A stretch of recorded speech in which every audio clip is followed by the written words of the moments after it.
आकाशवाणी दिल्ली से प्रस्तुत है कार्यक्रम स्वास्थ्य पत्रिका हमारी सेहत। श्रोताओं नमस्कार। स्वास्थ्य पत्रिका हमारी सेहत में आप सभी का हार्दिक स्वागत, अभिनंदन स्वीकार करें। शालिनी मित्तल का नमस्कार। आज इस कार्यक्रम में हम आपके लिए लेकर आए हैं एक परिचर्चा, मधुमेह का विभिन्न अंगों पर दुष्प्रभाव। प्रतिभागी विशेषज्ञ हैं doctor Sachin Jain, professor and director endocrinology, lady Hardinge medical college, doctor lieutenant colonel PP Verma, professor and director department of nephrology, Primus hospital, professor Jolly Rohatgi, director professor of ophthalmology, GTB hospital and university college of medical sciences. संचालन कर रहे हैं doctor Jawaharlal Jain. Diabetes के शरीर पर विभिन्न अंगों पर भी काफ़ी ज़्यादा दुष्प्रभाव देखने में आते हैं, जैसे गुर्दे पर, हार्ट पर, आंखों पर। क्या डायबिटीज़ के ट्रीटमेंट में एक्सरसाइज का या डाइट का कुछ रोल है, या जन्मजात है, हेरिडिटी है कि माँ बाप को है तो बच्चों को ज़रूर होगी? इन्हीं सब मौजूदों पर आज परिचर्चा में प्रकाश डालेंगे हमारे विशेषज्ञ। और प्रोफेसर सचिन जैन, आपका स्वागत है। और सबसे पहले आपसे ही जानना शुरू करेंगे परिचर्चा कि डायबिटीज़ या मधुमेह या शर्करा रोग बेसिकली ये है क्या, और ये कितनी तरह की होती है, क्यों हो जाती है डायबिटीज? धन्यवाद। डायबिटीज एक क्रॉनिक बीमारी है जिसमें हमारे रक्त में ब्लड ग्लूकोज की मात्रा बढ़ जाती है। ये बढ़ जाती है, इससे पहले मैं बात करना चाहूँगा कि नॉर्मली हम अपने ब्लड ग्लूकोज को कैसे कंट्रोल करते हैं। हमारे पेट में एक बहुत इंपॉर्टेंट ऑर्गन है जिसे पेंक्रियाज कहते हैं, और पेंक्रियाज दो तरह के जूसेस बनाता है। जो एक्सोक्राइन पेंक्रियाज वो जूस बनाता है जिससे कि हम अपना खाना पचाते हैं। खाना पचने के बाद जब ग्लूकोज हमारे शरीर में तेजी से बढ़ती है तो उसको कंट्रोल करने के लिए हमारे पेंक्रियाज से ही बीटा सेल्स होते हैं जो कि इंसुलिन बनाते हैं। इंसुलिन ही वो हार्मोन है जो हमारी शुगर को एक नियंत्रित करता है और एक डेफिनेट लेवल से ऊपर नहीं जाने देता है। अगर ये किसी वजह से ये जो प्रोसेस है ये कुछ खराब हो जाए या डिफेक्टिव हो जाए तो फिर ब्लड शुगर बढ़ जाती है और इस अवस्था को डायबिटीज कहते हैं। नॉर्मली ब्लड शुगर जो फास्टिंग स्टेट में है वो लेस देन 100 मिलीग्राम पर डेसीलीटर है, यानी 100 मिलीग्राम से कम रहनी चाहिए। और खाने के 2 घंटे के उपरांत हमारी शुगर 140 मिलीग्राम से कम रहनी चाहिए। डायबिटीज हम जब कहते हैं जब हमारी फास्टिंग में शुगर 126 मिलीग्राम से ज्यादा हो जाए, या खाने के 2 घंटे के उपरांत शुगर हमारी 200 मिलीग्राम से ज्यादा हो जाए। तीसरा टेस्ट जो कि डायबिटीज को डायग्नोस करने के लिए कहते हैं वो है HbA1c, जिसे हम 3 महीने का टेस्ट बोलते हैं। अगर वो 6.5% से ज्यादा हो तब भी हम डायबिटीज का डायग्नोसिस करते हैं। तो इस तरह से जब शुगर बढ़ जाती है या ग्लूकोज हमारे रक्त में बढ़ जाती है और इन लेवल्स को पार कर लेती है तब हम इसको डायबिटीज मेलाइटस कहते हैं। दूसरा प्रश्न आपने पूछा ये कितने तरह की होती है। डायबिटीज प्राइमरीली 2 तरह की अगर मैं कहूं, एक टाइप 1 जिसमें हमारी इंसुलिन बनाने की क्षमता में घोर कमी आ जाती है, इंसुलिन नहीं बनती है। यूजुअली ये छोटे बच्चों में देखी जाती है, वैसे तो किसी भी उम्र में हो सकती है लेकिन ज्यादातर ये छोटे बच्चों में होती है। इसके अंदर हमारे बीटा सेल्स डिस्ट्रॉय हो जाते हैं और इंसुलिन बनाने की शक्ति बिल्कुल चली जाती है और एकदम बहुत तेजी से शुगर बढ़ती है और तबीयत अचानक खराब हो जाती है। जो दूसरी किस्म की है टाइप 2, जिसमें कि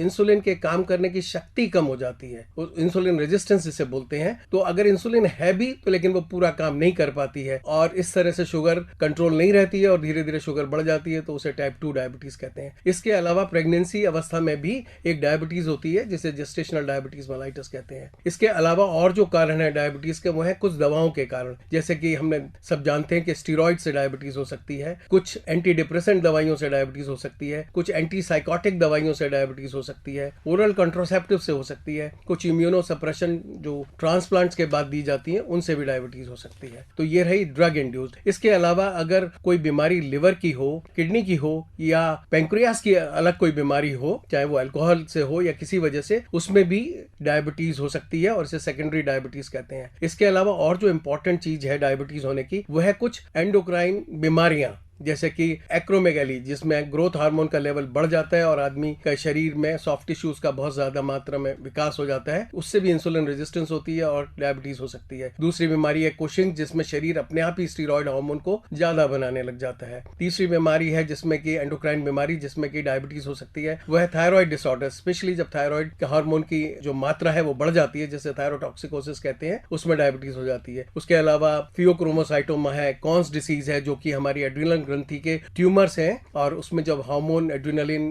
या कैटेकोलामीन्स या एल्डोस्टेरोन ज्यादा होने लगते हैं तो उसमें भी डायबिटीज हो जाती है। क्या ये हेरिडिटरी मानी जा सकती है और क्या इतनी भयानक मानी जाती है कि इसके डिफरेंट ऑर्गन्स पर कोई दुष्प्रभाव हो सकते हैं बॉडी के, मतलब क्या जी किडनी हाँ। पर हो, हार्ट पर हो, आई पर हो सकते हैं? जी हाँ, पहली बात कि क्या ये जेनेटिक्स, हाँ डेफिनेटली पॉलीजेनिक डायबिटीज है। अगर माता पिता या किसी सिबलिंग को हो तो जो बाकी के सिबलिंग्स हैं उनको अराउंड 30% चांसेस है कि डायबिटीज हो जाए। टाइप 1 डायबिटीज अगर माँ या बाप को हो, बाप पिता को हो, तो भी चांस ये है कि अराउंड बच्चों को भी डायबिटीज होने के चांसेस रहते हैं, लेकिन ये टाइप 2 डायबिटीज से कम होते हैं। अराउंड 6% के करीब बच्चों में ये डायबिटीज हो सकती है। इसी तरह से अगर माता पिता को हो, भाई बहन को हो और परिवारजनों को हो, फर्स्ट डिग्री रिलेटिव्स को, तो आने वाली पीढ़ी में इसके होने की संभावना ज्यादा रहती है। क्या ये डिफरेंट ऑर्गन्स पर दुष्प्रभाव डालती है? जी हाँ, लगातार डायबिटीज में जो शुगर की मात्रा बढ़ने से हमारे विभिन्न जो अंग है, महत्वपूर्ण अंग जैसे कि आंख है, गुर्दा है, हार्ट है, हमारी आर्टरीज हैं, हमारी नर्व्स हैं, इन सब के ऊपर इन्वॉल्वमेंट हो जाती है और ये कॉम्प्लिकेशन क्रिएट कर सकती है। कुछ मरीज तो कॉम्प्लिकेशन लेके ही आते हैं, उनको शुरू में कोई सिम्टम नहीं होता, तो शायद वो सीधा सा किडनी वाले डॉक्टर के पास या आंख वाले डॉक्टर के पास पहुंचे और तब उन्हें पता लगे कि उनको डायबिटीज हुई है। डॉक्टर जॉली, जैसा डॉक्टर सचिन ने कहा कि जो डायबिटीज है, मधुमेह का असर आंखों पर पड़ता है, तो क्या आंखों पर किस तरह का असर पड़ता है और अगर दुष्प्रभाव पड़ता है तो एक आम आदमी को कब पता लगे कि मुझे आई स्पेशलिस्ट के पास जाना है? और मान लीजिए आप 100 मरीज देखते हैं या डॉक्टर सचिन 100 मरीज देखते हैं, तो उन 100 में से डायबिटीज की जो आंखों पर दुष्प्रभाव वाले वो कितने आएंगे आपके पास? इसके बारे में कुछ बताएं। सबसे पहले तो बताऊंगी कि डायबिटीज से आंख का पर्दा खराब होता है, वो सबसे महत्वपूर्ण है। उसके अलावा उसमें आंख में सफेद मोतिया हो सकता है, काला मोतिया हो सकता है, आंखों की नर्व्स हैं वो भी अफेक्ट हो जाती हैं। बट सबसे महत्वपूर्ण डायबिटिक रेटिनोपैथी होती है। सबसे जो एक इम्पॉर्टेंट चीज़ वो ये है कि डायबिटिक रेटिनोपैथी जब होती है तो पेशेंट को नहीं पता चलता, क्योंकि उसका कोई सिम्टम नहीं होता। जब वो काफ़ी एडवांस हो जाती है तब लोगों की नज़र कम होने लगती है या उसमें काले स्पॉट्स दिखते हैं या एकदम नज़र ख़त्म हो जाती है। तो इसका जो मतलब इलाज है वो यही है कि जैसे ही पेशेंट को डायबिटीज़ डिटेक्ट होती है, पता चलती है कि डायबिटिक है, उस समय एक बेसलाइन आंखों का एग्जामिनेशन ज़रूर होना चाहिए, जिसके अंदर हम पर्दे की जाँच करते हैं, जिसको हम फंडस एग्जामिनेशन कहते हैं। और इसके बाद साल में एक बार उसकी आंखों की जाँच होनी चाहिए, क्योंकि ये भी देखा गया है कि जो लोग काफ़ी दिनों तक प्री डायबिटिक हैं या जिनका डायबिटीज़ आज सपोज पता चला है, हो सकता है उसको पिछले 5 साल से भी हो, तो उनको भी जल्दी रेटिनोपैथी हो सकती है। तो इसीलिए हमें उनका एवरी ईयर चेकअप करना चाहिए। तो डॉक्टर अली, कितने प्रतिशत करीब लोग आ जाते हैं? क्या इंसिडेंस होगा, क्या प्रेवलेंस होगा डायबिटीज की कॉम्प्लिकेशन आई पर? जो आई के है वो अप्रोक्सीमेटली 15 से 20% के बीच में पेशेंट्स को देखी जाती है। बहुत बड़ी फिगर है, बहुत बड़ी फिगर पर है। इसके अंदर सब एक साथ नहीं होते, इसके अंदर कुछ रिस्क फैक्टर्स होते हैं। जैसे कि आपको जिसको डायबिटीज बहुत दिनों तक है, 10 साल से ज्यादा है, उनको ज्यादा चांस है रेटिनोपैथी होने का, या जिनके ब्लड प्रेशर बढ़ा हुआ है, या जिनका लिपिड का प्रोफाइल डिरेंज है, जिनको गुर्दे की बीमारी है, ये ऐसे लोग हैं जिनको डायबिटिक रेटिनोपैथी बहुत जल्दी होती है। इसके अलावा कुछ जेनेटिक फैक्टर्स भी हैं, उन लोगों को डायबिटिक रेटिनोपैथी जल्दी होती है। ऐसे भी लोग हैं जिनको 30 साल तक नहीं होती। तो इसके ऊपर कंट्रोल डायबिटीज का सबसे इम्पोर्टेंट है। अगर आपका डायबिटिक कंट्रोल बहुत अच्छा है, ब्लड प्रेशर कंट्रोल्ड है, आपने लिपिड के लिए कुछ ले रखा है, आप स्मोकिंग नहीं करते हैं, तो ऐसे लोगों को काफी सालों तक डायबिटिक रेटिनोपैथी नहीं होती। Doctor Prem Verma, lieutenant general, जैसा कि डॉक्टर सचिन ने कहा कि इस डायबिटीज के जो दुष्प्रभाव है वो शरीर के काफी ज्यादा अंगों पर देखने में आते हैं, चाहे वो आंख हो, चाहे हार्ट हो, चाहे किडनी हो। अब बात हम किडनी की करें, आप नेफ्रोलॉजिस्ट हैं, तो किडनी कैसे इन्वॉल्व हो जाती है डायबिटीज में? मतलब किडनी का कोई डायरेक्ट संबंध हो जाता है, क्योंकि कहते हैं ये तो पेंक्रियास से रिलेटेड बीमारी है, इंसुलिन की कमी से बीमारी होती है डायबिटीज की, तो किडनी कैसे इन्वॉल्व हो जाती है? और अगर किडनी इन्वॉल्व हो जाती है तो कितने प्रतिशत लोगों में किडनी इन्वॉल्व हो जाती है? बहुत अच्छा सवाल जवाहर जी आपने किया। ये ध्यान रहे कि कॉमनेस्ट जो डायबिटीज है, जैसे सुनील बता रहे थे सचिन जी, की टाइप 2 डायबिटीज हिंदुस्तान में कॉमनेस्ट है। और देखिए लगभग 33 से 40% हर 5 में से 2 डायबिटिक्स को किडनी इन्वॉल्वमेंट होगी। बहुत बड़ी फिगर, बहुत बड़ी। 40% डायबिटिक्स अपने लाइफ टाइम में किडनी इन्वॉल्व होगी। अब किडनी इन्वॉल्व होना कुछ तो होता है कि एक्यूट प्रॉब्लम से किडनी इन्वॉल्व हो गई, जैसे किसी की शुगर का कंट्रोल अच्छा नहीं है, उसे यूरिनरी इन्फेक्शन हो जाए। अब यूरिनरी इन्फेक्शन जो डायबिटिक को होगी वो ज्यादा सीवियर होगी अगर शुगर कंट्रोल नहीं है और लंबा टाइम चलेगी। इसी तरह अगर अपर यूटीआई हो जाए, जिसको हम पाइलोनेफ्राइटिस भी कहते हैं, तो कई बार वो बड़ा खराब तरीका ले लेती है, जिसको एम्फेसिमेटस पाइलोनेफ्राइटिस कहते हैं, जहाँ किडनी में गैस भर जाती है, जिसमें कभी बार किडनी रिमूव करने की नौबत आ जाती है। ये तो एक्यूट इन्फेक्शंस हो जाती हैं। इसके अलावा जो मेन जो चीज से हम लोग ध्यान देना चाहते हैं वो है कि शुगर के बॉडी में रहते रहते शुगर के बाई प्रोडक्ट्स खराब करते करते किडनी इन्वॉल्व हो जाती है, जिसको हम कहते हैं डायबिटिक नेफ्रोपैथी। अब इसमें जो है किडनी के हर चीजें, चाहे जो किडनी के छानियां होती हैं, ग्लोमेरुलस या ट्यूब्यूल्स, सब चीजें इन्वॉल्व होनी शुरू हो जाती है, इंक्लूडिंग ब्लड वेसल्स। और पता आदमी को तब चलता है कि अगर चेक करवाया जाए तो किडनी में प्रोटीन लीक करना शुरू कर जाता है। जैसे हम छाननी मानते हैं, एक किडनी में 10 से 12 लाख छानियां होती हैं, यानी कि 2 किडनी में लगभग 20 से 24 लाख छानियां या नेफ्रॉन या ट्यूब्यूल्स होते हैं। अब ये छाननी का काम है, जैसे आप चाय छानते हैं कि ऊपर पत्ती ऊपर रह जाए और नीचे चाय चली जाए। अगर छाननी खराब हो जाए तो आपकी पत्ती भी नीचे निकलनी शुरू हो जाए। वही बात है कि नॉर्मली किडनी ग्लोमेरुलस का काम है कि प्रोटीन जो है हमारा उसे फिल्टर होके नीचे ना जाने, लेकिन अगर हमारे फिल्टर खराब हो गए तो हमारा प्रोटीन लीक करना शुरू हो जाता है। जो शुरू में हम कहते हैं थोड़ा प्रोटीन लीक होता है, तो पुरानी टर्मिनोलॉजी हुआ करती थी कि उसको माइक्रो प्रोटीन यूरिया हो गया, अब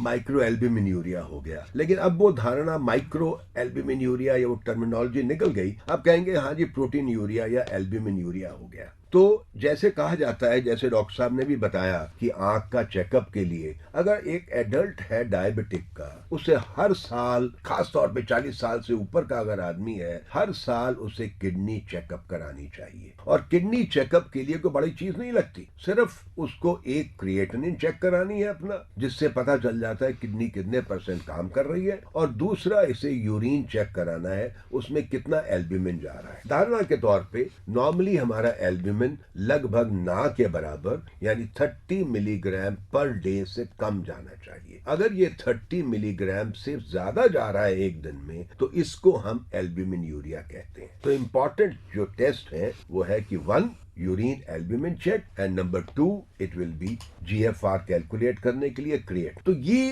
कई स्टेजेस होती हैं किडनी प्रोग्रेशन की, खास तौर पे टाइप 1 डायबिटीज में वो पाई गई हैं। स्टेज 1, 2, 3, 4, 5। स्टेज 1 होती है जैसे शुरू होती है, स्टेज 3 में हम कहते हैं जब प्रोटीन लीक करना शुरू होता है, और स्टेज 5 हो जाती है last stage of kidney failure. अगर आप दुनिया में किडनी फेलियर के पेशेंट देखें, नॉट ओनली इन इंडिया या बाहर के कोई भी कंट्री में, तो आज के दिन में 40 से 50% तक किडनीज जो खराब होती हैं वो डायबिटीज की वजह से होती हैं।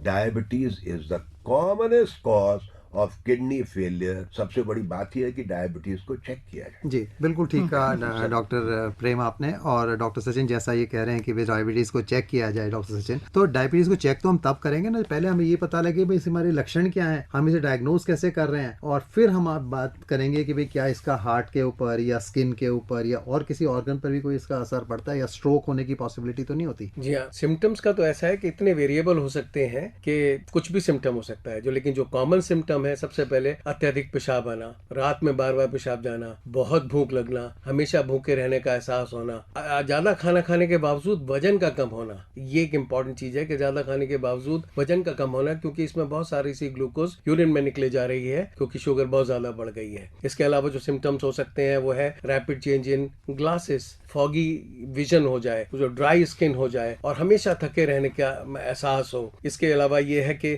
हाथ पैरों में सूनापन होने लगे, न्यूरोपैथी की निशानी हो सकती है। इसके अलावा जो और दूसरी कॉमन है जिससे कि मरीज आते हैं पुरुषों में या महिलाओं में, वो है जेनिटो यूरिनरी इन्फेक्शंस, बेलेनाइटिस पुरुषों में और वल्वोवेजिनाइटिस फीमेल्स में, और ये काफी फ्रीक्वेंट होता है। इसी तरह से स्किन पे बार बार फ्रीक्वेंटली इन्फेक्शंस का हो जाना, फ्रीक्वेंटली फंगल इन्फेक्शंस का हो जाना, और वूंड जो है वो बहुत देर में हील करे, ये एक जो कॉमन सी चीज है, बहुत ड्राई सी स्किन हो। लेकिन यहाँ पर मैं एक चीज कहना चाहूंगा कि हर डायबिटिक व्यक्ति को जरूरी नहीं है कोई सिम्टम सिम्टम हो। ये देखा गया है कि आधे से ज्यादा व्यक्तियों में तो कोई लक्षण ही नहीं होता और उनकी डायबिटीज जब भी पता लगती है जब हम उनका टेस्ट करते हैं, जैसे किसी को नौकरी के टाइम या किसी मेडिकल के दौरान, और अगर जब उनकी शुगर ज्यादा निकलती है लेकिन उनसे पूछा जाए तो उनका कोई सिम्टम नहीं होता है। सो ये तो एक सिम्टम प्रोफाइल हो गई। एक्यूट सिम्टम्स कभी कभी ऐसा हो सकता है कि बहुत तेज शुगर हो जाए, खास करके टाइप 1 में, तो वो एक कॉम्प्लिकेशन के साथ प्रेजेंट कर सकते हैं, डायबिटिक कीटोएसिडोसिस। ये एक जानलेवा प्रॉब्लम हो सकती है जिसमें शरीर में हमारा फैट घुलने लगता है और बहुत सारा तेजाब सा बनने लगता है, एसिडोसिस हो जाती है। इन्फेक्शंस के साथ भी आ सकते हैं, जो है कि जैसे पल्मोनरी ट्यूबरकुलोसिस है, HIV है। इन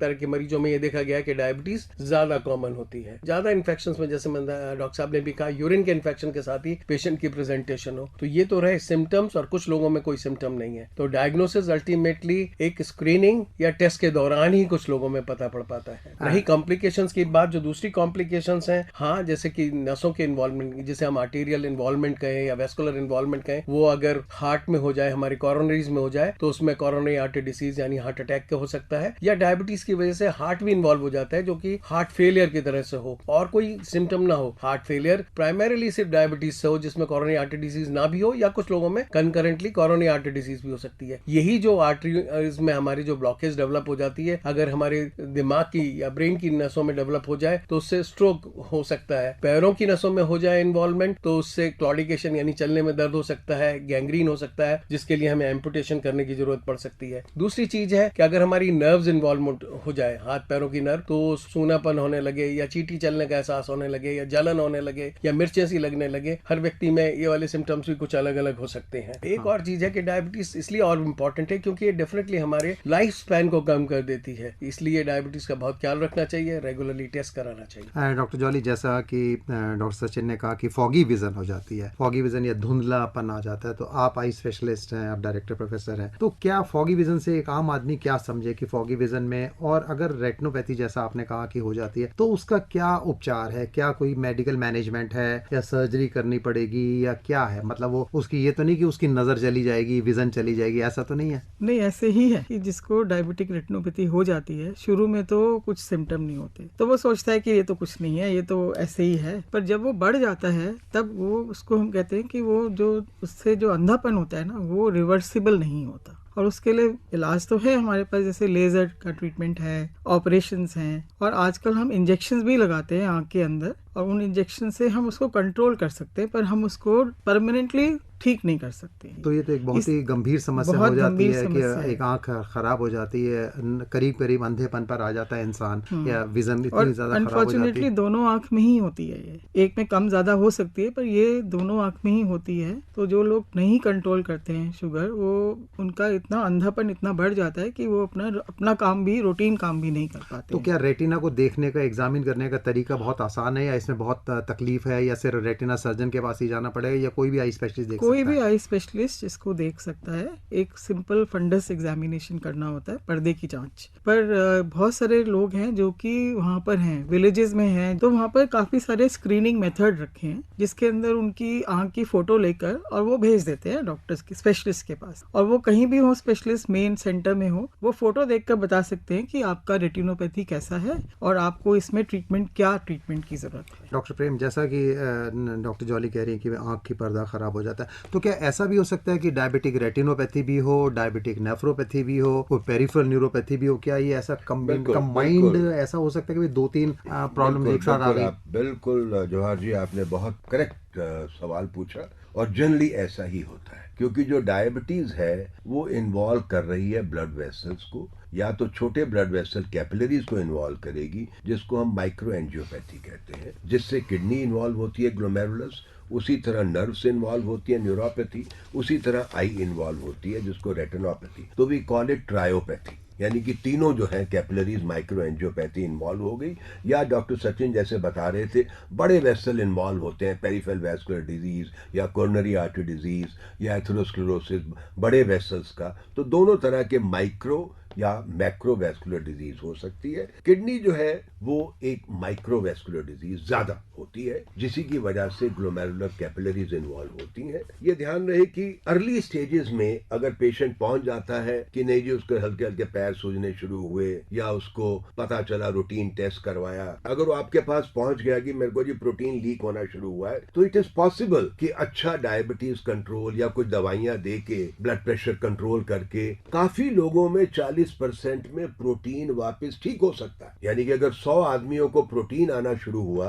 तो ऐसे होंगे 1/3 ऐसे होंगे जिनको प्रोटीन चलता रहेगा वैसे ही, 1/3 ऐसे होंगे जिनका प्रोटीन बजाना बढ़ता जाएगा और 1/3 ऐसे होंगे जिनका प्रोटीन कम हो जाएगा या खत्म हो जाएगा। और अगर इलाज शुरू में देखा जाए तो 3 मोटे मुद्दे रहेंगे। नंबर 1, शुरू में अपनी शुगर कंट्रोल बढ़िया रखें। जैसे डॉक्टर साहब बता रहे थे, डायबिटीज की डेफिनेशन है 6.5 HbA1c से ऊपर हो जाए। तो अगर ये लोग, डिपेंड करता है HbA1c एज के ऊपर, बट रफली अगर 7 या 7 से नीचे रखता है आदमी, that is considered a good sugar control. दूसरा, अपना ब्लड प्रेशर कंट्रोल रखें। और किडनी के लिए जितना ज्यादा प्रोटीन निकलेगा वो सबसे बड़ा दुश्मन है आपका। नॉर्मल क्रिएटिन की वैल्यू आप कितना मानेंगे और कब उसको खतरनाक मानेंगे क्रिएटिन को, और नॉर्मल GFR कितना मानेंगे? देखिए, ऐसा है कि जब उसकी किसी की किडनी खराब होनी शुरू हो गई, जिस स्टेज पे आप कह रहे हैं सिर्फ प्रोटीन लीक कर रहा है, उसका GFR, नॉर्मली हम कहते हैं GFR लगभग 100 नॉर्मल है आदमी का। हालांकि 120 कहते हैं,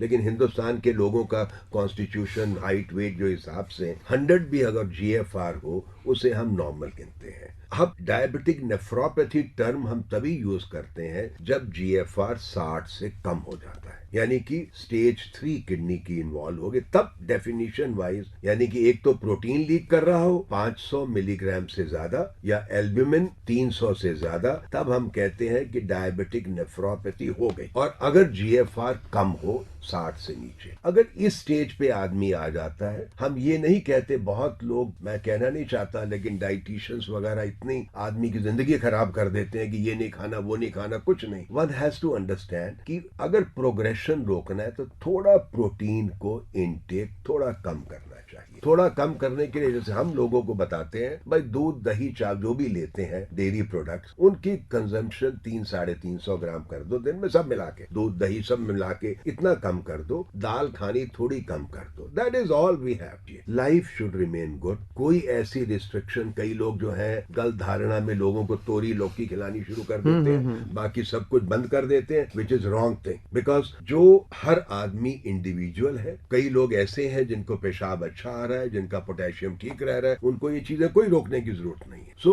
हर चीज इंडिविजुअलाइज होती है। अल्कोहल का भी कोई सिस्टम पर कोई असर आ रहा है डायबिटीज वाले लोगों पर? चलिए मैं पहले अल्कोहल को लेता हूँ। अल्कोहल एक कैलोरिक फूड है, इसमें कैलोरीज भी होती हैं। तो जब हम खा रहे हैं खाना और साथ में अल्कोहल, तो हमें कैलोरीज का ध्यान रखना चाहिए। एक तो ये चीज हो गई। दूसरा, अल्कोहल के साथ जो डायबिटीज में प्रॉब्लम होती है कि सपोज अगर आपको अल्कोहल चढ़ जाए और बाय द वे ग्लूकोज कम हो जाए, तो आपके आसपास के लोग पहचान ही नहीं पाएंगे, परिवारजन, कि ये अल्कोहल की वजह से हो रहा है या लो शुगर से हो रहा है। तीसरी इंपॉर्टेंट चीज है, जो लोग अल्कोहल पीते हैं उनको पेरिफेरल न्यूरोपैथी होने के ज्यादा डर रहता है। तो ये तो रही अल्कोहल से होने वाली मुश्किलें डायबिटिक। दूसरा से सवाल था कि खाने का क्या रोल है। खाने का रोल डायबिटीज में ये है कि अराउंड डायबिटीज कंट्रोल में 30 से 35% के करीब खाने का ही कंट्रोल है। अगर मरीज खाने को ठीक से फॉलो नहीं करेगा तो हम कितनी ही दवाई दे दें, कितनी गोलियां खिला लें, कितनी तरह की खिला लें, कितनी इंसुलिन लगा लें, डायबिटीज कंट्रोल नहीं होगी। इसलिए इंपॉर्टेंट है कि आप खाना ठीक से खाएं, ठीक अमाउंट में खाएं और ठीक वक्त पर खाएं, निश्चित मात्रा, निश्चित समय। ये इंपॉर्टेंट है। जो यूजली जो कैलोरीज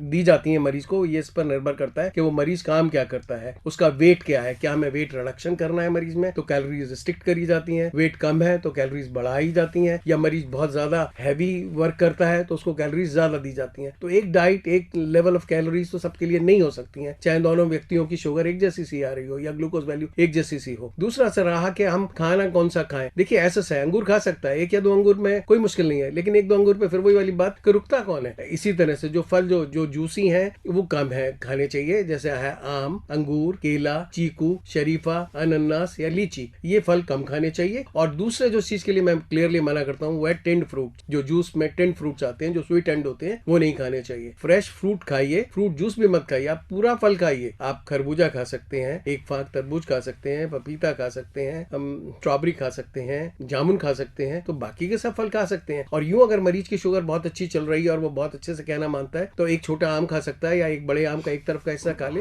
तो कोई मुश्किल नहीं है। बट क्वेश्चन ये है कि मरीज खुद कितना डिसिप्लिन्ड है अपने खाने के लिए। दूसरी इंपॉर्टेंट चीजें खाने के साथ है एक्सरसाइज। हमें एक्सरसाइज जरूर करनी चाहिए। Walk is the simplest and the most rewarding exercise. इसके लिए आपको किसी बड़े इक्विपमेंट की जरूरत नहीं है, आप ठीक से जूते पहनिए और चलना शुरू कर दीजिएगा। तो 50 से 60 मिनट की एक्सरसाइज अगर हम रोज करें, जो वॉक है, इसके अलावा जो दूसरी एक्सरसाइजेस हैं वो है स्विमिंग या non competitive racket games and yoga. These are very good exercises, बहुत अच्छे से हैं, जो कि आपके शरीर को ठीक भी रखेंगी, वेट भी नहीं बढ़ने देंगी और डायबिटीज के कंट्रोल में बेटर करेंगी। क्योंकि एक्सरसाइज जब हम करते हैं तो हमारे इंसुलिन के काम करने की शक्ति बढ़ जाती है, तो कम दवा से ही, कम इंसुलिन से ही हमारा बेटर कंट्रोल हो जाता है और वेट भी कंट्रोल रहता है। जैसे कि डॉक्टर सचिन कह रहे हैं कि कंट्रोल करना वेट का जरूरी है। जहाँ वेट कंट्रोल ही नहीं हो रहा, डायबिटीज काफी बहुत मोटे हैं, तो क्या किडनी पर भी असर आ रहा है एज रीनल फेलियर के लिए या डायबिटीज की वजह से? तो मतलब ओबेसिटी का कोई रोल है डायबिटीज में या किडनी डिजीज में? बिल्कुल है जी, जैसे डॉक्टर साहब बता रहे हैं,